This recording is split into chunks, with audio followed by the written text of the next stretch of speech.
Good Monday morning, meaties. I'm here. I'm at this computer. This is my main computer. I'm in the office right now. Hopefully it doesn't crash. This computer has a tendency to just randomly crash, even though it's brand new. Hopefully it doesn't do that.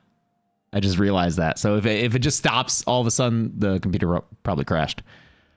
Good Monday morning. Welcome to another live stream of horror news and channel updates. Good to see you all. Shout out to Club Dead for being the first in the chat, for being a little early. Actually, Club Dead was a little bit too early. Club Dead was banging on the doors of the live stream, asking to be let in. Club Dead was yeah, I don't know if anyone's worked at like a coffee shop or anywhere you work. You don't want to get to work and see a customer waiting outside, you know? That was Club Dead. Club Dead was sitting out there looking at their watch, glaring at you as you walk up, being like, why isn't this store open? It's 9 a.m. I have things to do. It's worse having a customer come in 2 minutes before closing. Yeah, that's probably worse. But you know, you do need that little bit of adjustment time when you get to work. You gotta like ease into it. You don't want to just come in hot and heavy, having to do some forward interactions right away while you're still waking up, while you're still drinking some coffee from your mug of the day, which is a Steamboat Willie mug that I got from a garage sale. Oh, what? The chat and such isn't correct down here. I'm down here instead of upstairs in the kill count room because we got new editing computers put in. I stream from one of the editing computers, and I haven't set up everything on OBS. And in fact, that caused a problem for me a few days ago. You'll hear more about it in the Dead Meat News section of the stream, but no more Bing search is correct, actually. When I was installing stuff on the new editing computers, I installed Firefox instead of Edge, and I'll be using Firefox and I guess Google. No more Bing, no more Edge. Huge, big.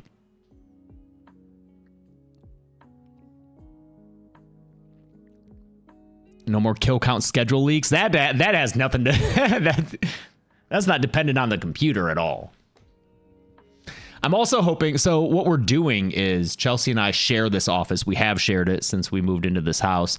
But now that the Gressels have left us and we have the house to ourselves, we are going to be getting our own separate offices. So you will be getting a different background for this. That's probably a couple of months away. We got to have like new windows installed in the room. There's like a whole cascade of things before it gets to me having this office to myself and reorganizing it. But I'm excited for that. Really excited for that. Because then we can do game streams and you won't hear us on each other's mics. That'll be fun. Thank you, Dylan Workman. Wayest Blood. Oh, okay. Since I love Cocteau Twins. Wayest Blood. I'm going to write that down. Thank you.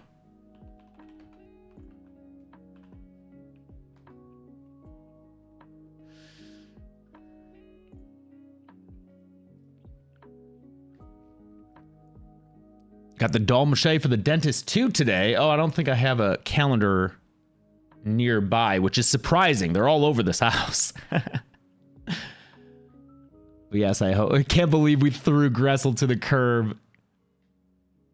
Threw him to the curb. Gressel was able to buy a house in Los Angeles, and we are so proud of and happy for him.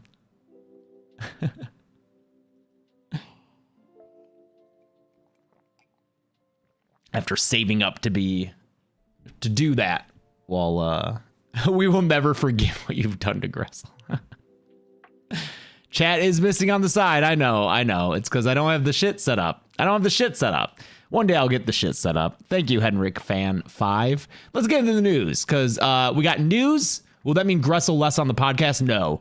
Thankfully, the house they got is very close, so he still comes over to record the podcast, so don't worry about that. Thank you, Hendrik Fan. who built Lego stuff for their birthday. Very fun. And Flight of Dragons. I appreciate it. Yeah, let's get to, we got some horror news. We got some dead meat news. And then we got some other news I'm going to talk about. But let's start with the fun stuff. Well, I guess. I wouldn't say this is fun. I'd say this is silly. Thank you, Alex. Indy the dog from Good Boy. And Indy the dog from Good Boy won a acting award at the Astra Film Awards. I'm not familiar with the Astra Film Awards. I think it's their 9th ceremony, so you know they're more established than the Dead Meat Horror Awards. Good for them. But I'm even reluctant to comment on this because it just feels like such a fucking publicity stunt. Listen, I already had plans to acknowledge Indy the dog from the film Good Boy at the Dead Meat Horror Awards. If you listen to our podcast episode from the Overlook Film Festival, which is where we saw that movie, you will hear us just talk so much praise for Indy the dog. Didn't really care for the movie itself. That's fine. Most people did. Chelsea and I weren't huge fans, but we loved that dog. It was such a good dog actor. So good. But like, to give the dog an award over these human beings who it was nominated alongside just feels insulting. Even in the acceptance video that the director, and it's his dog, submitted for this, he even says the dog doesn't know it's in a movie and his performance isn't really, it's not even training. They didn't even train this dog. It was just recording the dog at all times and like, you know, jingling keys off screen to get the reaction they needed and then editing it in. So to give a dog, it just feels like a publicity stunt. I don't really want to condone this.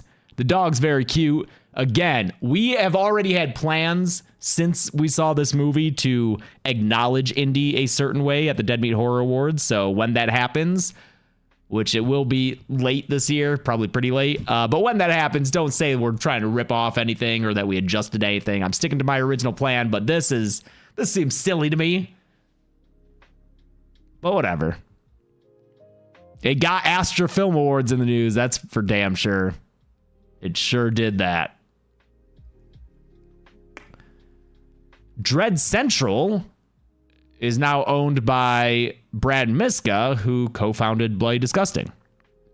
Late as in a few weeks or a few months. Probably a few months, dude. I would caution you to... Both the Horror Awards and the Horror Rumble will be pretty late this year. They'll happen. They'll not be part of the original. They won't hit the usual deadlines and schedules. I'm sorry. They'll be a little later.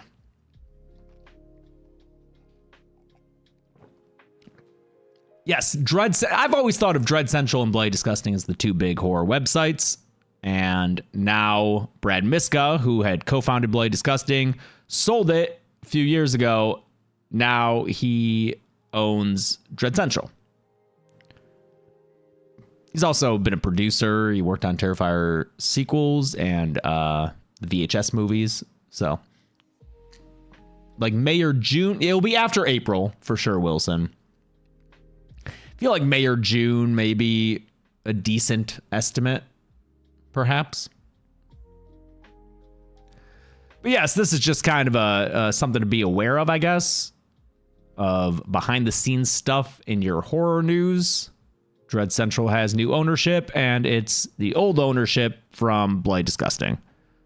I don't really know Mr. Miska that well. In fact, I don't believe we've ever met in person. I don't think we have. It's hard to keep track sometimes of people who you meet briefly at things and you're like, oh, you're from Twitter. That's right. Yeah. Okay. For me, I'm a dummy and I need things, you know, pounded into my head over and over in order for them to retain. So It's possible I've met him. I don't think I have. Black Mirror renewed for an 8th season at Netflix. I can't believe they're on season 8. I kept up with it the first few seasons. I think I watched all of them through that John Hamm Christmas one, which was really messed up. I loved those first few seasons. I just am bad at watching TV, so I haven't kept up with it. But apparently it's been doing well enough to get an 8th season. My only experience with Black Mirror since those first few seasons is during our honeymoon in London, we got lunch at the BAFTA building, like the British equivalent to the Oscars. We got a little tour of it, and then we got lunch in their cafe because there was like a fan of ours who worked there. We were very lucky in London how many fans of ours worked at places that we got to then explore in a really cool way.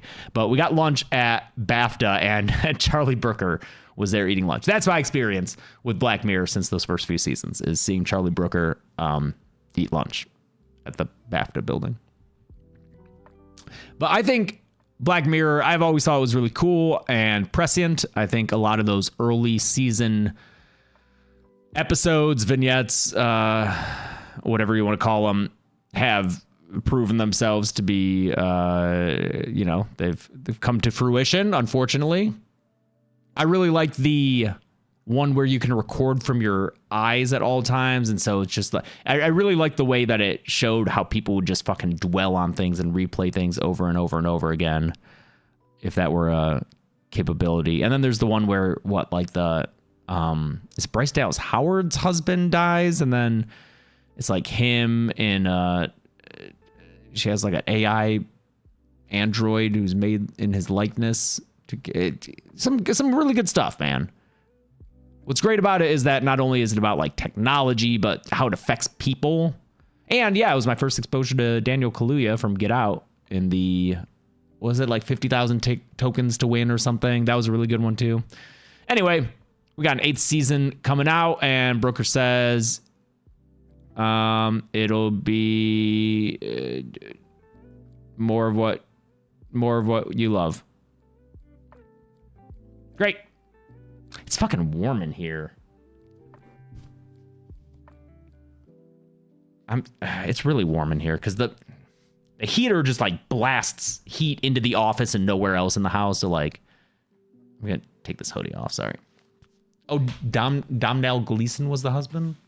15 million merits. All right, getting a lot of fact checks here. Okay.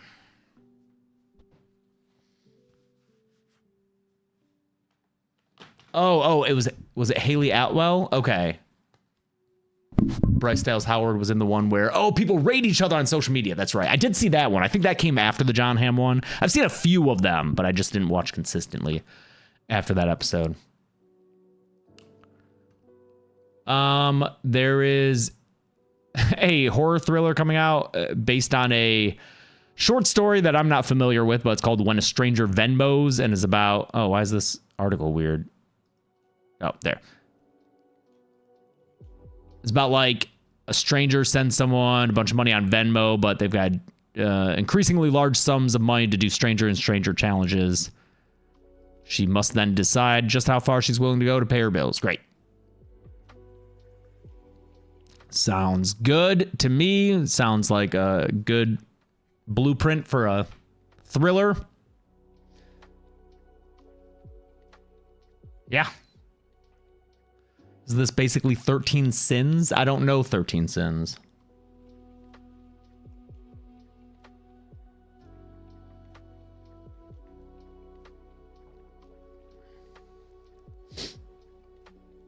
Very would you rather, a little bit. Yep. Oh, the Dave Franco, Emma Roberts movie. I vaguely remember that exists. No, yeah.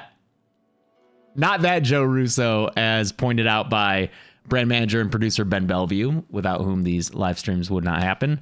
This article is full of like, not that one. Because it says, let's see. I know it says that about Joe somewhere. Not to be confused with the Joe Russo of Avengers fame. Jesus Christ, James. Avengers fame. It's talking about a horror spec he wrote with filmmaker Dylan Clark. Not that one. Not the producer of the Batman films. I'm surprised they didn't do it with... I think there was another person whose name I saw.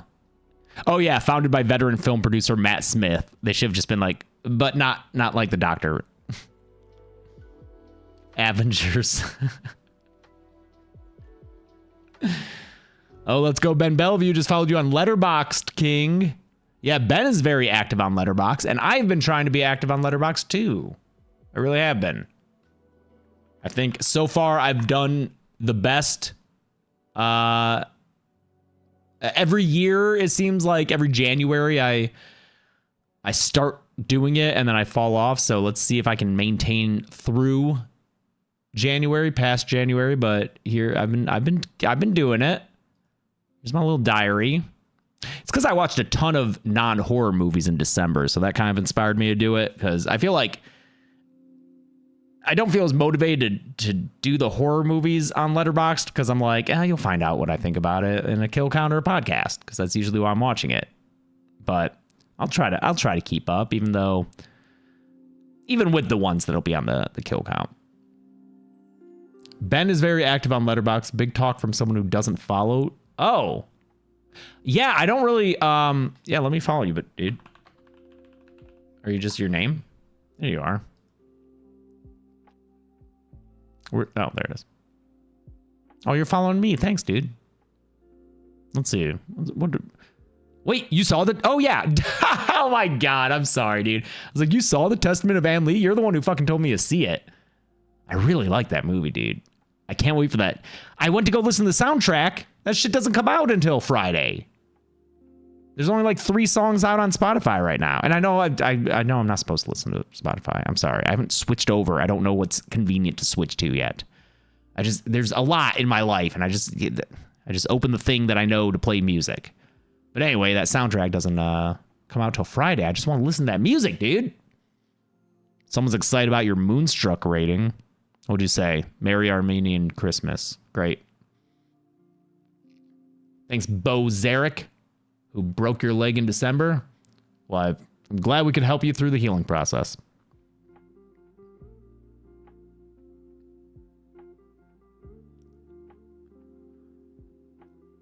I know people say Apple Music is better than Spotify. I know it is like quality wise, but I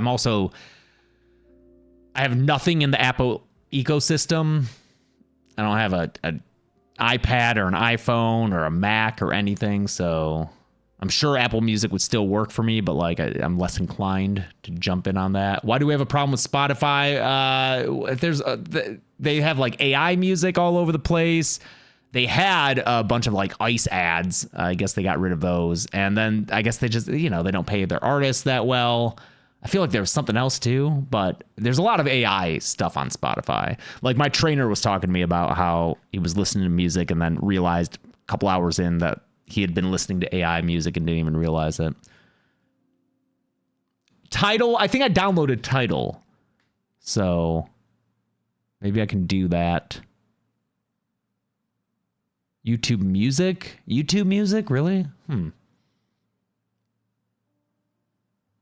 Is that like the same kind of thing? Because the thing is, like with Spotify, it's a little repetitive in what it plays, but it has shown me, like, I've learned a lot of artists that I really like through Spotify.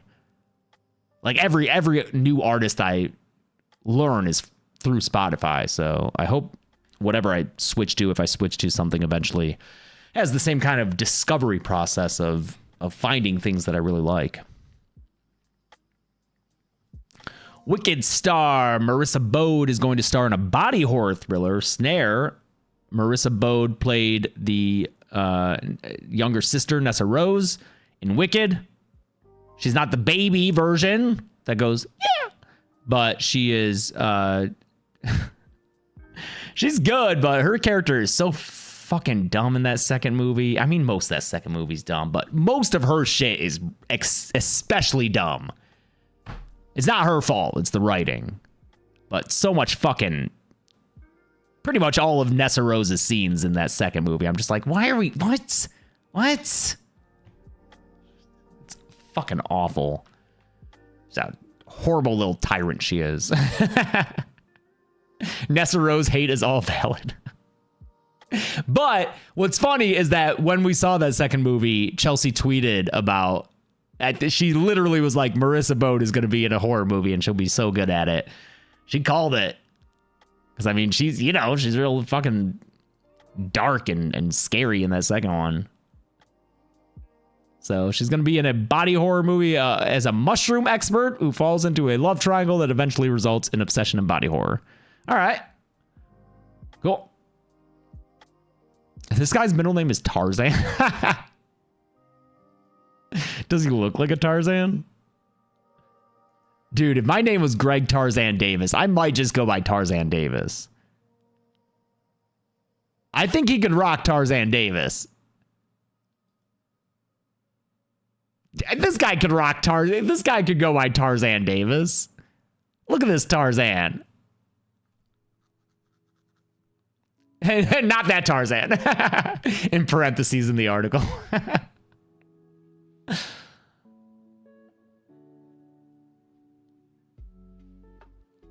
Oh, he's in Mission Impossible.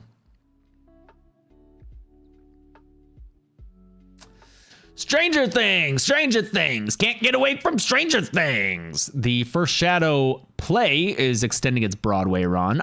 That's good. Through September.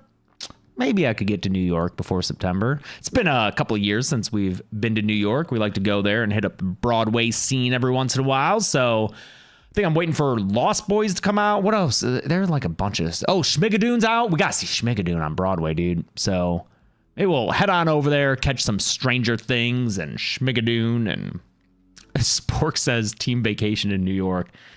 Yeah, let's crack into the coffers. That's Michael, previously known as Spork, our social media coordinator. Thank you, Michael, for being here, helping out, as always. There is a Schmigadoon play, 8 Mills, and I'm very excited because the other day I almost wrote a Schmigadoon reference into a kill count script I was working on, which led me to watching part of an episode of Schmigadoon, and it just reaffirmed that that's one of the best shows ever made, man. That show is fucking phenomenal.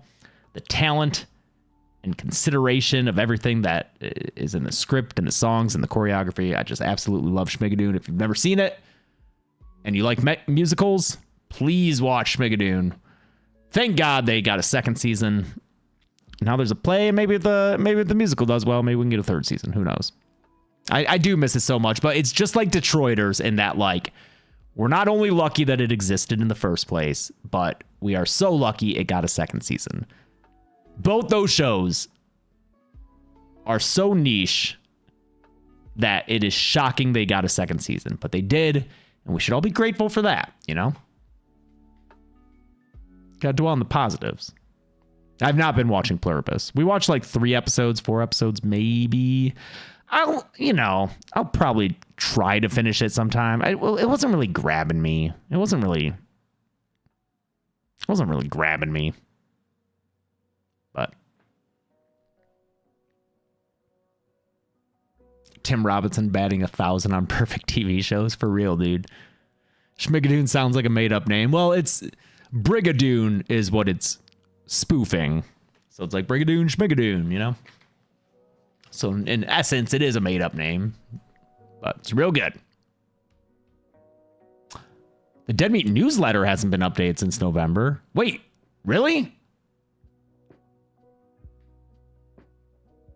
Ben?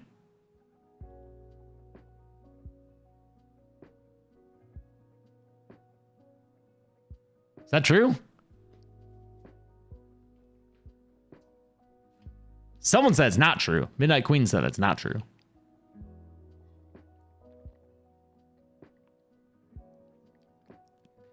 Ben says he sent one out last week, right? I don't know, dude. What about last night? Are they supposed to be every Sunday? How's your wrestling intake going recently? 0. Although I did see Drew won the championship. Congrats to him. Glad for him. And on a show, too, on TV. That's cool.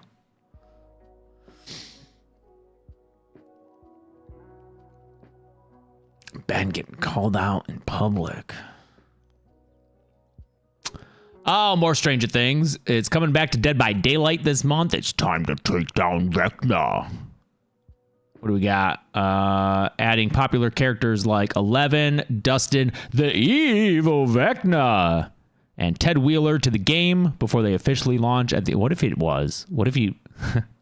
Ted with a golf club? I mean, he's apparently a fucking tank. I would play Dead by Daylight. Add Ted Wheeler. I'll play every week. I'll stream as Ted. And then if you're doing one of the tasks and you fail at it, and like, you know, sparks or whatever, he'll be like, "What'd I do?" That's what would get you in. Dead by Daylight. Nice, Vicky. Nice, Vicky. Got Dustin in here. You got 11 in her stupid season 5 outfit. You got Robin, Eddie as legendary backups, whatever that means. Here's a little Dustin and 11 working on a generator. That's real cute. And when is this? Oh, it's currently available as part of the Steam public test build and will be available widely beginning on January 27th. Sarah Michelle Gellar reveals Buffy spinoff's official title. It'll be called Buffy New Sunnydale. It's not a reboot. And it's not picking up with all the same characters right away. It's Buffy, but it's also something else. I like how in their casting reminder for this new series, they say Chase, I forget if it's Sui or Sue, Chase Sui wonders, and they like, "I know what you did last summer." Man, how you about to put, she has been, I know her from 3 things. 2 of them are 2 of my favorite things, and one of them is dog water. And you're going to cite the dog water one? She was otherwise in Bodies, Bodies, Bodies, and The Studio, which is probably my favorite show of 2025. Glad that it won the Golden Globe last night for Best Comedy Series, right? Absolutely love The Studio. Can't wait for more. Happy for her that she's in it.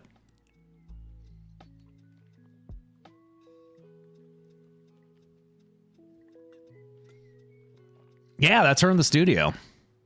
And Seth Rogen won Best Act. I know. I love Seth Rogen. I like Seth Rogen a lot. He just seems like a good guy. Has he done any horror? Other than like, what, End of the World is kind of a little bit, but more like comedy. Yeah, Studio's so fucking good, dude. Or This Is the End, not End of the World. This is the End. That's what it's called. Donnie Darko's got... Wait, Seth Rogen's in Donnie Darko? Seth Rogen is on Hellraiser 8? That's not true. That's not true. It could be true, though. It really could. With that fucking series. Oh, look at him. That's not true, though, is it? Look at this long-ass article. Wow. Those first... Wow. It's crazy how many of these I've seen. Like his first few years of work. Holy shit. Oh, but those are all like producing guys. Where's his acting? Film acting roles. There we go. Wow, he was in Donnie Darko. Is he like, he's one of the bullies? Wow. That would have been after Freaks and Geeks though, right? Shrek the Third? Really? He's in Shrek 3?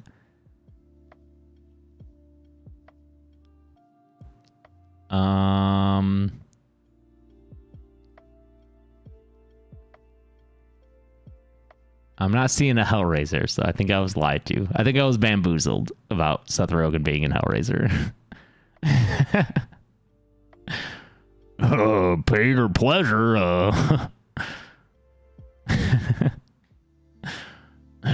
Stop chattering so I can give you a hit of the... I can't do a Seth Rogen, sorry.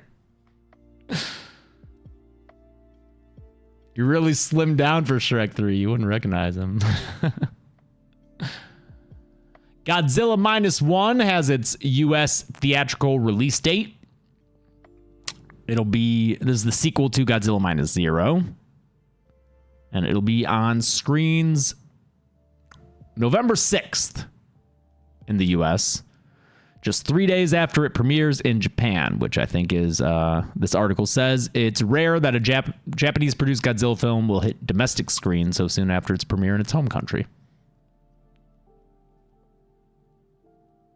What? I got the Godzilla names mixed up. Oh, I'm sorry. Godzilla Minus One is the new one. It's a sequel to Godzilla Minus Zero. I'm sorry. Flip it and reverse it. Wicked Witch. No? Godzilla Minus... I don't like this. I'm going to go ahead and say I don't like this. I don't like this naming scheme. I don't like it. Oh, we're counting up from the negative.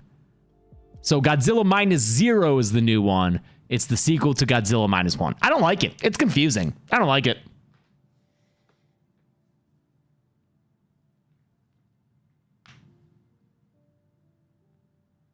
Call something else.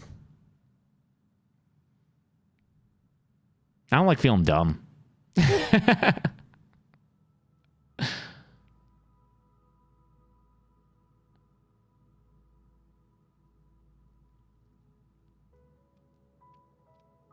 Godzilla Minus One was very good. Liked it a lot. Won the Dead Meat Horror Award, I think for... Won a bunch. I think it won for best sequel or remake, right? Didn't it beat out Saw X? I'm still so mad that Tobin Bell didn't win that year. Zazie Beetz is going to be in this They Will Kill You movie that has a red band trailer. I just watched it before the stream. I think it looks really fun. Great cast. Speaking of bodies, you got Mihala, who is now a mononym. She was not in Buys. She had a last name then.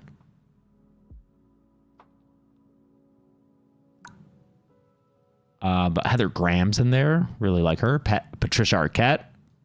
Fucking legend. It's by a new director, I think, right? Kirill Sokolov. Russian filmmaker. Oh, I guess he's not new. He's done some stuff. I just haven't heard of him. But I think it looks pretty cool. Looks pretty fun. Very, very Ready or Not. I think it looks like what people at first thought Ready or Not would be, where she's like kicking ass and killing the people who have captured her. And that's what people thought Ready or Not would be, especially with the poster, with the bandolier around the wedding dress. And it wasn't. It was more her like hiding and cleverly evading them. So Ready or Not crossed with The Raid, someone said. Ready or Not Get Out vibes. I didn't really get Out vibes, but definitely Ready or Not with more action. I've seen people say Ready or Not and Kill Bill. So very stylized. A lot of the physical beats in the trailer, it made me laugh, which I always appreciate when like a stunt or a fight scene can make me laugh. A lot of from the trailer, a lot of like very clear, long, unbroken shots as opposed to, you know, the choppy editing style. So I always prefer that in action scenes. And then finally, we got a movie called Undertone. Is going to be released by A24. It is coming out on March 13th. It sounds like is it a Screen Life movie?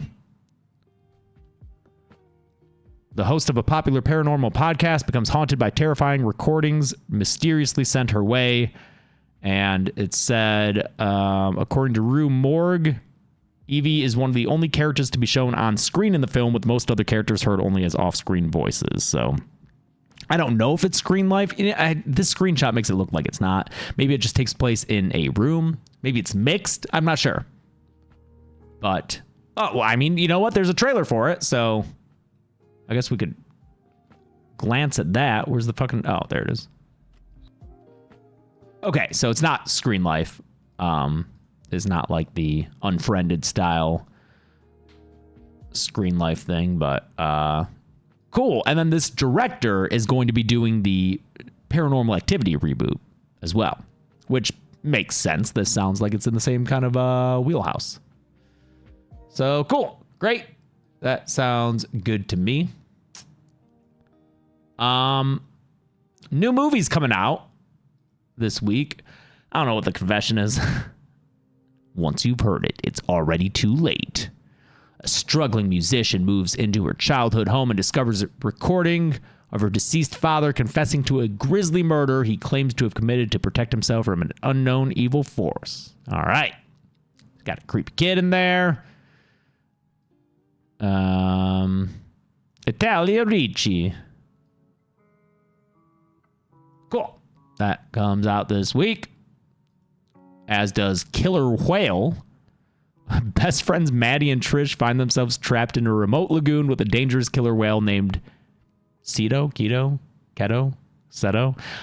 This is funny to me because it stars Virginia Gardner, who is Vicky the babysitter in Halloween 2018, where she's great. She really makes that role memorable. And then she's in Fall, which is two best friends who are trapped on top of a radio tower.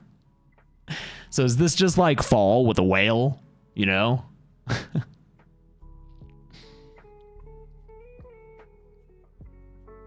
She was my favorite babysitter, that's right. Shallows with an orca? Yeah, I don't know. Oh, they're on a little raft?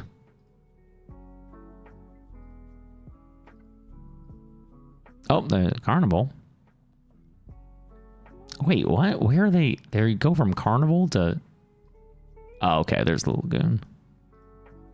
Whale.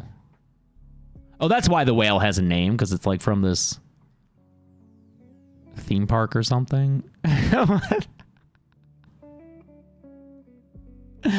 Okay. You know what? What? Wait, what was that? What is going on here? Let me play this whale song and pacify the whale. This gotta be a dream sequence, right? Underwater cello. Brother. I don't know what this is. When their troubled brother's car is found at the bottom of a lake, three siblings are forced back to their family home to bury the past, but the brother may have left behind more than memories. This sounds like the other one, but with a brother instead of a dad. There's strange brother, half sister, supportive husband. Who knows? Who knows, man? This could be really good. This could be really good, and we don't know. Look at this blue-ass movie. I'm just judging it with no audio, clicking through randomly. Oh, she looks scared. She looks scared.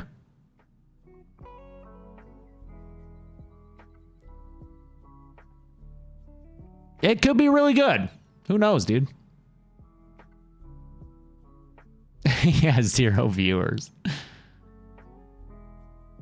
Let me tell you something, brother. Okay, here's some movies that you'll actually know. Or you might not know this one. Night Patrol. I got to see Night Patrol. Look at this cast, dude. Jermaine Fowler. He was in The Blackening. I didn't like his performance in The Blackening just because it was too over the top for me. But he's great in this. You got Justin Long. Look at this, man. CM Punk is in this movie. Dermot Mulroney. Freddie Gibbs. Flying Lotus.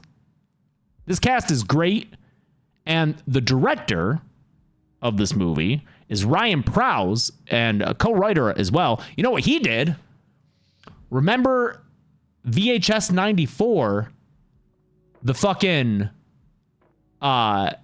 Michigan Militia one with the vampire. That was his short. I really like that one. Like that's one of my favorite VHS segments ever. And so this is that guy. So this movie, it doesn't have, there's a little bit of humor, but I feel like the Michigan Militia one had more of the dark humor to it. This one is this movie goes places that I didn't expect it to. An LA cop discovers a local task force is hiding a secret that puts the residents of his childhood neighborhood in danger. RJ Seiler is very good in this. I'm not familiar with his work, but he's excellent. I had a lot of fun watching this. I think it's great. And the reason I got to watch it early is because I've got some interviews, and that video will be coming out, I think, Friday. I'm going to be interviewing Jermaine Fowler on Wednesday. So I haven't talked to him yet, but I'm excited to. And I interviewed CM Punk for this movie. I did that. That happened late last week. So you'll get to see that. I only had like 10 minutes with him. And here is what I alluded to earlier in the stream. It was my first time using the new computer upstairs. And guess what happened? First off, this happened. I got an email. They're like, hey, you can have an 8-minute interview with CM Punk. And I was like, cool. 8 minutes is a little short. Any way I could get like even just 12, like a little bit longer just to, make the video longer. It's better for the algorithm, all that shit. They're like, his schedule's pretty tight, but yeah, we could do that. We'll give you 12 minutes. Fuck yeah. Okay. I sit down to do that. One, it's like a half hour before the interview. And I'm like, oh, that's a new computer up there. And I realized it just in time because OBS wasn't installed. Zoom wasn't installed. There was all this shit that needed to be installed. So I run up there. I'm installing the shit. I'm supposed to check into the room 5 minutes early. I'm not able to do that. I even get a text from the person being like, hey, just want to make sure that you're still coming for that interview. As soon as I get that text, I'm able to join the room. I joined the Zoom room, and I'm not getting any audio, dude. And it doesn't make any sense to me. It still doesn't. That's why I'm doing this down here tonight, is because I haven't had the chance to look at it and figure out what went wrong. But there's no audio coming out to me. And they can hear me and see. And like, I joined the Zoom waiting room, and they just immediately threw me into the room with CM Punk. So there's CM Punk's face sitting there on the screen. And I'm like, hey, I'm so sorry. It's a new computer. And dude, it probably took me like 3 or 4 minutes of fumbling around trying to figure out what the fuck happened. And I could not figure it out, man. Thankfully, I remembered that on that computer, on that monitor that's up there, that's always been an audio output option. That monitor thankfully had audio out and a head port jack. So like after like 3 or 4 minutes of just fucking trying to figure out why it wouldn't work, I was like, oh, headphone jack. I stick my headphone jack in the monitor and change the output, and I could hear him. I was so embarrassed, dude. I felt like it was like 2017 again, like I was getting an interview and just like, oh, hi, hey, I'm from Dead Meat. I think by the end of the interview, I won him over. Also, I wore my CM Punk shirt, and maybe I shouldn't have. I wore my CM Punk shirt, and then I realized as the interview was starting, I was like, CM Punk might be the kind of guy to see that and be like, oh, this guy. But it was a great interview. He was really into the discussion. I had watched his previous work, including a movie I had not seen, Rabid. That's why that's on my Letterboxd. So I was able to talk about all this stuff, and like, he was really into the project, really enjoyed it. But I was like, fuck, do I look like a dumb mark? I just look like this fucking idiot mark in my CM Punk shirt with my audio problems. But he was very graceful and it was fine. So you'll get to see that interview on Friday, along with an interview with Jermaine Fowler, which I'm very excited to do. And check out Night Patrol, man. It's dark. It's a dark movie. It's gory. It's good. He was not carrying his world heavyweight championship, no. And even the notes were like, keep discussion to the movie.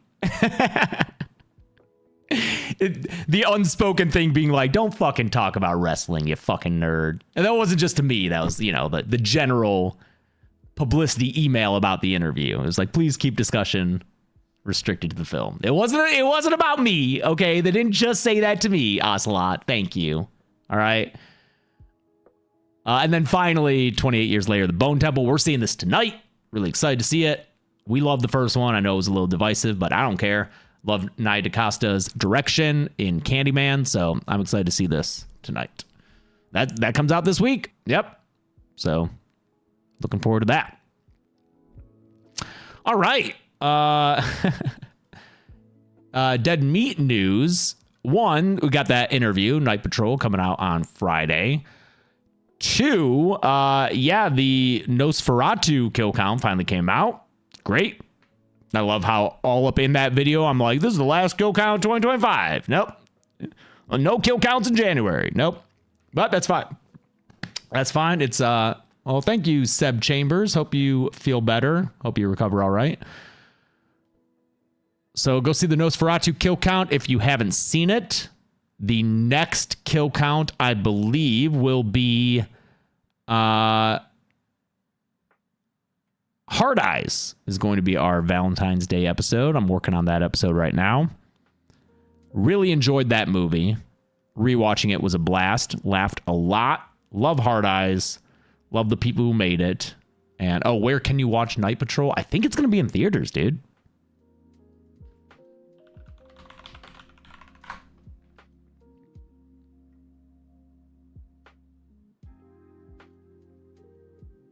Or possibly stream. Fuck, God, you're fucking Jesus. I think theatrical. I think it'll be theatrical. Okay, yeah, streaming after its theatrical run. It'll be theaters. Theaters for show.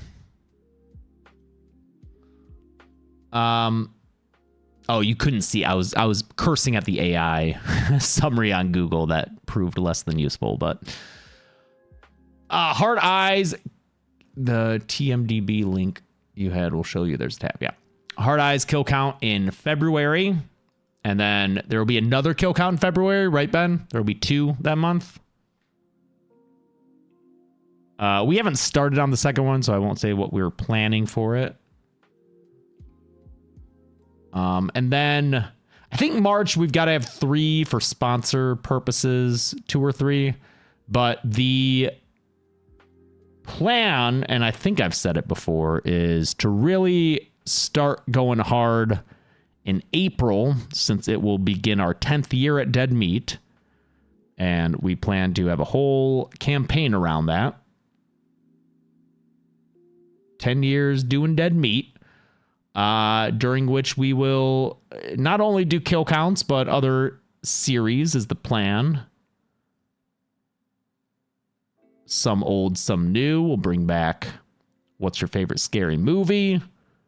We'll bring back, probably much later in the year, Production Tales from Hell. And then hopefully we'll get some new series off the ground. It's always tough to do a new series just because it's easy to do a kill count. We know the routine. It's very assembly line. We know what needs to be done when. Whereas with a new series, it's like, what's the look of it? What's the vibe? But we have some ideas for stuff. Does that mean weekly kill counts or just more often? Probably not weekly. Probably not weekly, but there will be weekly content.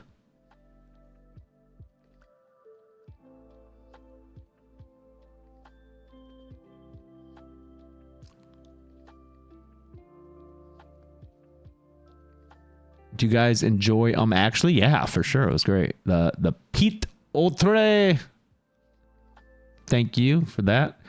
And now some Hoagie news. Remember Hoagie? Remember when Ben added that to the trailer list? And I said, why is this trailer here when only a few hundred people have watched it? And then I watched it and my life changed. And then I wound up going to the Hoagie premiere, the Hoagie screening. Not even, I guess it was a premiere, but only meant for friends and family and people who made the movie. But there, Chelsea and I were. So we saw Hoagie. It was disgusting. It is a wild movie, dude. It is. Imagine the grossest movie you've seen. Hoagie is gross, more gross than that. But it was such a labor of love. It was made by a guy who, just during his off days, over the course of like a year or two, like during the weekend. So we loved Hoagie and the spirit of Hoagie. And yep, there's poop. Is it more gross than Human Centipede? Yes. Especially visually. Is it more gross than Match? I guess, what bothers you more, poop or incest? That'll determine the answer to that. The spirit of Hoagie enraptured us. We were so fond of this most indie of indie films. And so we are proud to be hosting a screening of Hoagie at the Vidiots Theater in Los Angeles at the end of this month. And you can come see it. You can come see Hoagie and see a Q&A that Chelsea and I will do with the filmmaker.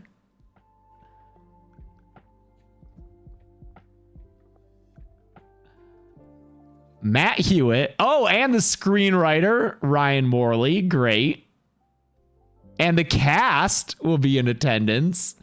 So please, the link is being shared in the chat right now by Michael.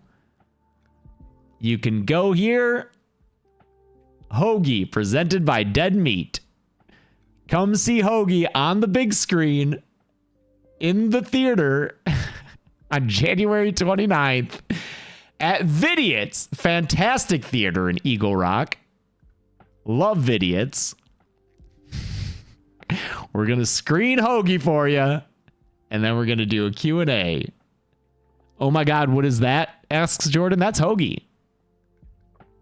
Don't you know? Doors open at 6:30, screenings at 7:30, 30-minute Q&A following the screening. It's in 4K, y'all.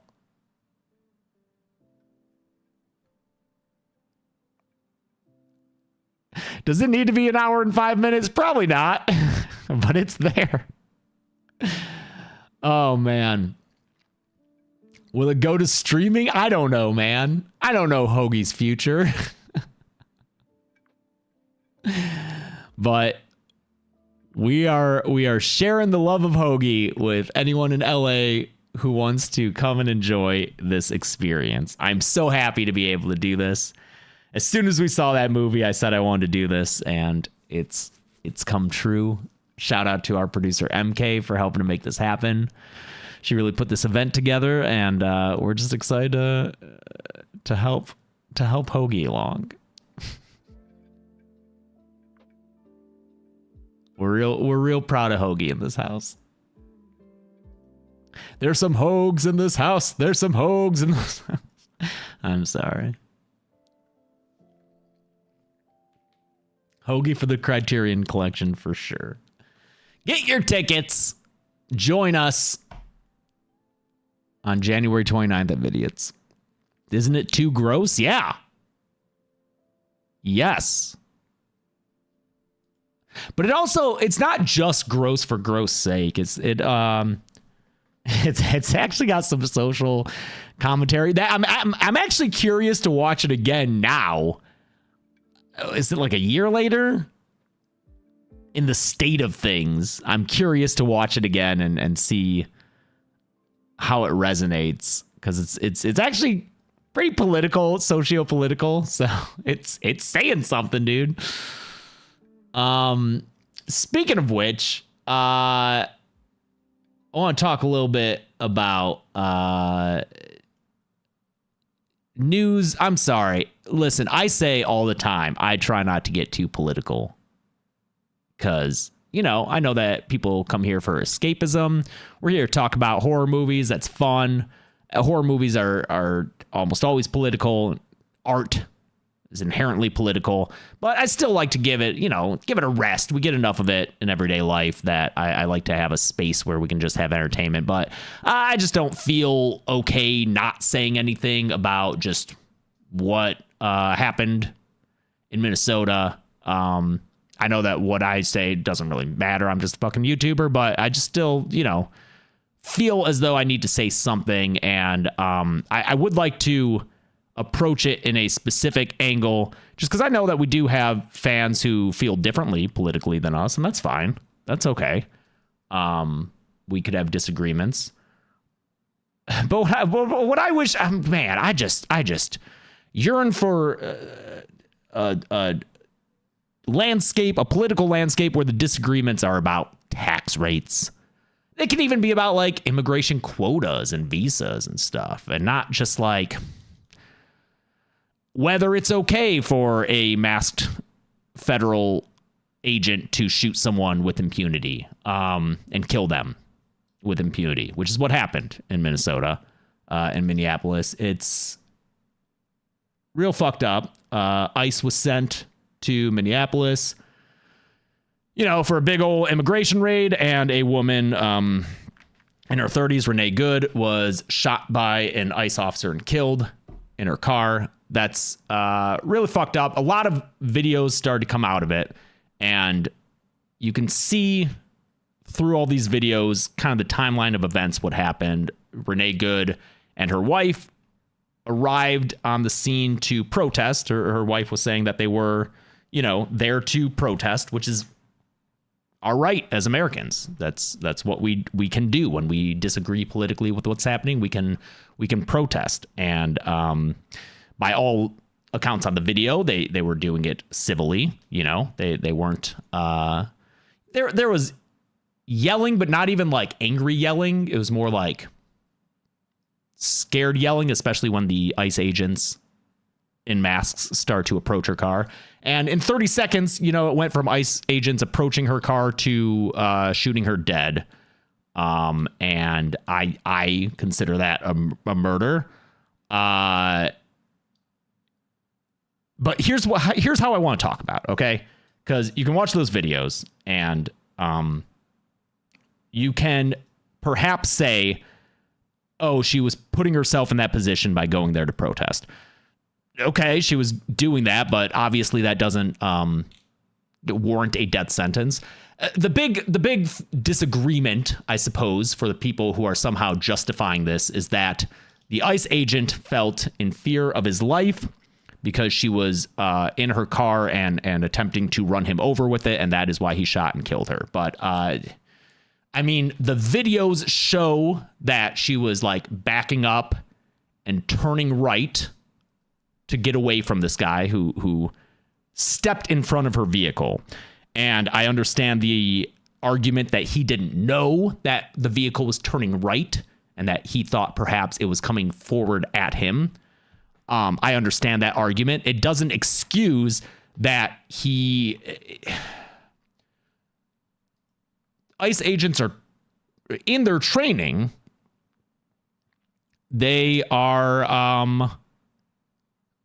well, one, they're only allowed to use deadly force when they face imminent risk of death or serious physical injury. But they're also, where'd it go? They're also not supposed to step in front of vehicles, which is what he did. He put himself in that position. And he put himself in front of her vehicle, which you're just not supposed to do. Okay? And I understand people saying like, oh, she was trying to evade arrest because they're saying get out of the car, and instead she goes to drive off, and you hear her wife in one of the videos, and this fucking kills me, man. You hear her wife saying like drive baby, drive, like get out of there, you know? And that's what really kills me, is because like it was a heightened situation. It all goes down in like 30 seconds, and it sounds like the agents even know the women. Possibly they're talking very casually. The Renee Good even says like, I'm not mad at you, dude. And they, you know, the agents are approaching and they're saying get out of the car, and the wife says no, drive away. And you can say she should have gotten out of the car and that she was evading arrest. Yes, which, okay, if that was the case, go ahead and arrest her for that. That, again, evading arrest is not a thing that you should get killed over. But I feel so bad for the wife. She was saying that in this heightened situation, and then her wife gets killed right in front of her. And then I believe I heard that she said that, like, she felt it was her fault because of saying that. And that's just so fucked up. But to expect a person, a untrained suburban mom, to remain calm and level-headed in this situation, and to excuse the ICE agent who is supposed to be trained, who takes a life, even though they have stepped out of the way as the car pulls forward, and they shoot into the car, which is, again, against their training. Like, you shouldn't shoot at a moving vehicle, because look what happened afterward. The car just like became a... But here's the thing, okay? So we can all look at the videos. We can all come to our own conclusions about what happened. I think it's insane if you're trying to justify it, but maybe you are. Maybe you I don't know, have a relative who was a law enforcement agent who was shot or something, and you're like, these people feel in danger of their lives, and so that's why he pulled his gun and shot her. All that's to be said, okay? Let's put all that aside. Which, again, you already know how I feel about it, but let's just put that aside and say we disagree, okay? Here's the part that you should be fucking insulted by. The straight-up lies from the president and his administration. The absolute lies, okay? This is Donald Trump on fucking Truth, which is so Orwellian. Right after it happens, he says, based on the attached clip, it is hard to believe the officer is alive but is now recovering in the hospital. No, that is a fucking lie. That is just outright lie. Okay, Jonathan Ross, the ICE officer, shot this woman, killed her, walked away after, and you can hear it in his video, that he's recording with his cell phone, by the way, because apparently ICE has this like social media directive to like record their own videos instead of letting their fucking body, so they can have content for what, another fucking Pokemon song video or some shit. In any case, you can hear him after shooting her dead saying like fucking bitch, walking away completely fine. So this is just a lie, okay? This is just a flat out lie. It's hard to believe he's alive but is now recovering in the hospital. That's not true. The president is straight up lying about the situation in which an American citizen is dead in an attempt to justify it. And perhaps even worse, it's hard to say, but fucking Kristi Noem, horrible woman, as soon as it happened, called the victim, Renee Good, a domestic terrorist. That's a fucking lie, dude. Okay? Again, you can say perhaps she was evading arrest. And if you somehow think that deserves getting shot, whatever. But to just straight up come out and say that that's domestic terrorism is a fucking lie. And when you have the president and his administration straight up lying to you about why an American citizen was murdered, was killed, if you don't want to use that fucking charged language or whatever, was killed by a law enforcement aide. Like, you should feel insulted by that these people are doing that. You should feel like it always seems like it's the don't tread on me people who are like defending it, who are like, don't tread on me, but tread on them. It's just so fucked up. Just that's the thing I wanted to come down to. I feel very strongly about this. But in the end, at the end of this road of all these things where you can look at this footage and you can say like, oh, she shouldn't have been there, or like she shouldn't have tried to evade, whatever. But the fucking lies are insulting and infuriating and dangerous and scary. Because how many more times are they going to do this? Okay? And it's not the first time. It's not the first time. Chicago, was it Chicago? And it was like Manchado. I keep forgetting her name.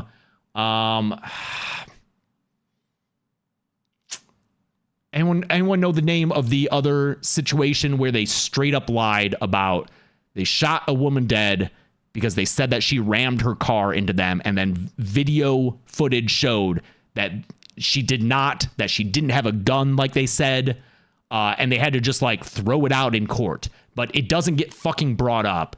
I mean, I fucking tweeted about it, so. A rare James A. Janice tweet. Yeah, this. So this wasn't ICE. This was Department of Homeland Security. Or was it ICE? No, this is a Border Patrol agent. It's hard to keep track about all of those. A Chicago woman was shot multiple times by Custom and Border Protection agents who said that she rammed them with her car and that she had her weapon. And that's why they shot her, because they said it was an act of self-defense. It was Marimar Martinez was her name. And so she didn't die, but she was charged with assaulting a federal officer. And then footage comes out where it's like, all that was bullshit. Like, none of that was fucking true.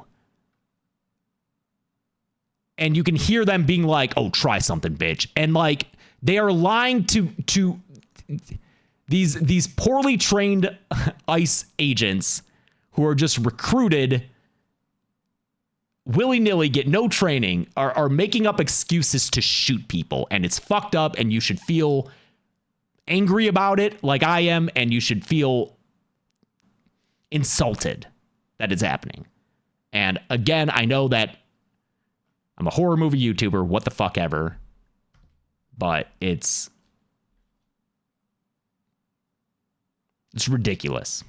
This isn't about again, this isn't about fucking tax rates and shit. We can debate and argue and all over that, like, whatever, man. But you shouldn't be excusing government agents shooting and killing people and then calling them domestic terrorists. It's bullshit. I guess that's all I got.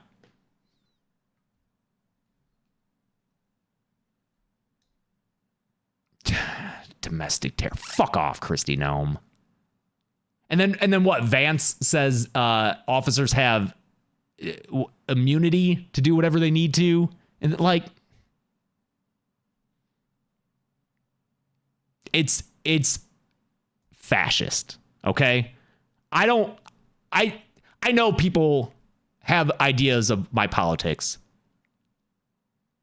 but unless like you don't actually listen to what I say and you just assume I am your stereotypical whatever straw man that you want to build in your head, I would hope that you recognize I don't call people Nazis.